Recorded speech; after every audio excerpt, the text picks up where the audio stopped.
Hi everybody, I'm back. Welcome. I'm going to go over the curriculum connection of the book card that is due with our ABC literacy bag. It's due in Module 6, but it's part of our Read Aloud project. So I hope you listened to my previous video where I explained the journal and the most of this book card, but the last bit is the curriculum connection. So once you have completed the discussion questions and the comprehension questions about the activity, about the book that you're basing your activity on, you're going to then focus on one activity. So this was, take a look at your curriculum map that you did with Poplet and choose one activity that you really liked. So if it was science, a really cool science experiment or science lesson, then pick that one. Anything that you want that's based specifically off of the curriculum map that you made in the Poplet that I talked about previously. So what you're going to do is tell me the relevant content area. So that is it a science lesson? Is it a social studies lesson? Is it a language arts lesson? Maybe it's both. So this particular lesson here is language and social studies. So just consider, can it reach across a little bit? But if it's specifically just science, then just say science. Activity title. So you need to come up with the title of your activity that you're choosing. This one is writing activity number 2, research and presentation through a comic strip. You create your title. Then activity objective. What is your activity aiming to do? What is the point? Why are you doing this activity in the class? So it's a statement of what students will be able to do after they complete their activity. So if it's a science experiment, they will be able to understand how clouds are made, we'll say. So there can be any way that your activity goes, explain it. Students will be able to use interviewing skills to gather information about how they got their name, presenting what they learned from a comic strip. Okay, so that is that particular example. So whatever your activity objective is, include that there. Then you're going to tell me what activity materials do you need for this particular activity. This one needs paper, pencils, and so on, as well as access to a parent or guardian. So any type of activity materials that you need, include here. Then you're just going to give me step-by-step instructions to how to complete the activity. You can see here that it's very simple, about one sentence per step. These activities should not be long and drawn out and overwhelming. So this has 6 steps. Students decide who to interview. Students will write questions for their interview. Students will use an information map. Students will create a comic strip using color and black and white. They will share their comic strip in class, and they will respond to peers in the comic strip. So that's the entire activity from beginning to end, and that's how yours should be. That's all it needs to be. You don't need to include a standard or anything like that. Just tell me the content area and just give me a quick overview. So that is the completion of the literacy bag. Remember, my previous screencast went over the entire thing, so if you haven't listened to it, please do. It's towards the end of that video. I wanted to jump back over, let's see, it's my previous announcement, and just take a look at Module 6. I published it last week, and I know that there is a lot due. So as we know, your journal and ABC literacy bag for the Read Aloud project are due April 23rd. So I just unpacked those. You should be good to go and completing those relatively soon. So Module 6 is based on diversity. It is kind of the wrap up and as to what we've been doing in class this whole time. So we're going to discuss how children's literature can address issues in diversity that help readers navigate challenging topics and issues.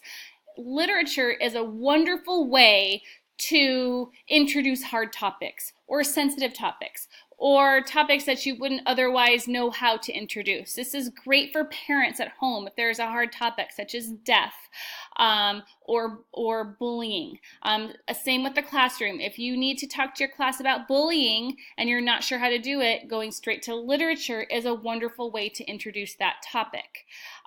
So diversity is not necessarily, it's more issues that are happening all around us, not necessarily focused specifically on diversity, but you certainly could focus on diversity here. So you are going to read the text titled Issues in Diversity, and what is due is your journals and ABC literacy bag. That's due April 23rd. And then once we get our read aloud project done, we are focusing on our final project. And the final project is going to start by choosing a critical issue. The point of the final project is for you to be able to pick one issue, one critical issue, and there is a list here of all possible critical issues ideas. So, for example, if you want to focus on poverty, and how to introduce that topic and talk about that topic in your classroom. Homelessness, diversity in the family, racism, a huge hot topic right now, multicultural awareness and exploration of culture or different cultures, understanding students with disabilities, LGBTQ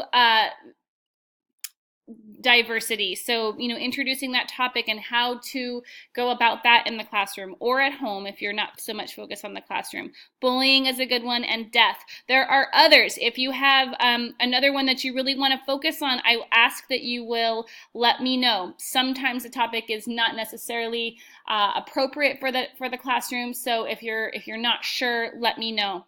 But these are all great ideas. The purpose here is to be able to find 10 books that would be able to introduce and represent your particular topic into the classroom. If you're having a hard time deciding what your critical issue focus is going to be, the OER or the text that we've been using in this course on realistic fiction in Module 4 and of course diversity Module 6 have great ideas. So you don't have to go completely off of this list. You can choose a different one if you choose.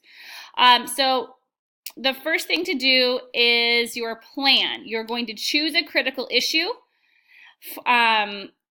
for your project, and you can choose it from the list we just went over, and then you're going to research your issue. Find at least 2 scholarly works that address the issue and either describe why the issue is a fact or a critical issue that youth face, or how teachers, educators, and community and family can help youth navigate through the critical issues.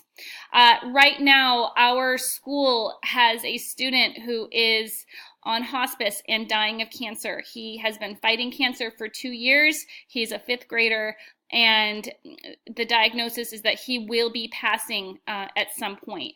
And so the school is really involved, and a lot of teachers are taking some time to use literature to help their students really understand this, because he was very involved. He's a very big part of our community. The whole family is, and it is just a heartbreak. So this would be a really good time for a teacher to have an arsenal of books on how to deal with death appropriately for the age group in the classroom, because there's a lot of questions and there's a lot of sadness and there's a lot of fear, and it is wonderful to be able to address that in a way that is appropriate for the classroom, and also give parents at home ideas on how they can help their students through that. So that is something that our community is currently facing. As you look at that list of all the diversity or all the critical issue topics, you can see how certain communities might be more prone to facing that, or certain classrooms. So pick an issue that is meaningful to you. Once you've chosen your topic or your issue, you're going to click on the part 1, your plan template, and this is kind of how it goes. It just breaks it down real easy. The form contains 3 sections. The first is your name and why you chose the issue. So include your name here, what your critical issue is. So maybe our issue is death, and that's our focus. And then explain why you chose this issue. So if it's meaningful to you, if you've had this experience, if your community is facing the issue, or if it's just something that you think is just an important topic, that's great. then your research needs to be here. You need to summarize and access 2 scholarly works. This is research that you've done on this particular issue. The works can either offer support as to why this is a fact or an issue in your area, or help on how to navigate that issue for teachers, students, and the community. So below you will use a list of references for both the resources. So reference number 1, list the reference using APA format. If you have the link to the resource, include that too. So a quick list of the resource. And then a paragraph that summarizes the ideas from the resource, which with respect to your issue. So this is just kind of your understanding of what you took from the resource and how you can relate that to your issue. And you will do that twice. You will do that for your second resource, include the reference in APA format in the link, and then a quick paragraph summarizing what you've learned and how that is helpful in understanding and working with that critical issue that you've chosen. Then you'll come down to the scope of your project. You want to describe 4 subtopics of the issue that you hope to address in your project. So maybe it's how to help children understand death, how to help your students understand their own personal emotions and deal with maybe their physical and emotional reactions to death.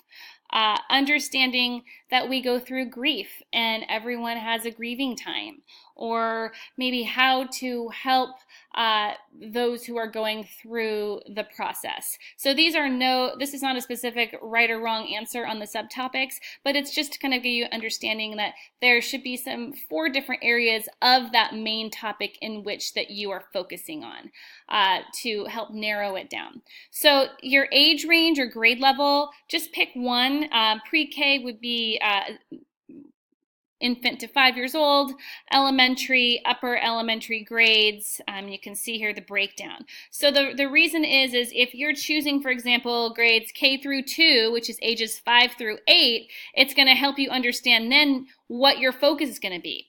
So we've chosen, say, grades K through 2. We're dealing with death and dying and grief, and our focus books are going to be picture books, probably some chapter books, maybe some poetry, but those books will be specific to that age level. So it's really important if you're choosing a grade that you are choosing appropriate books. So for example, if you're choosing high school, 14 to 18, you will likely not have a lot of picture books. Maybe one, that's fine, but really it should be grade appropriate books.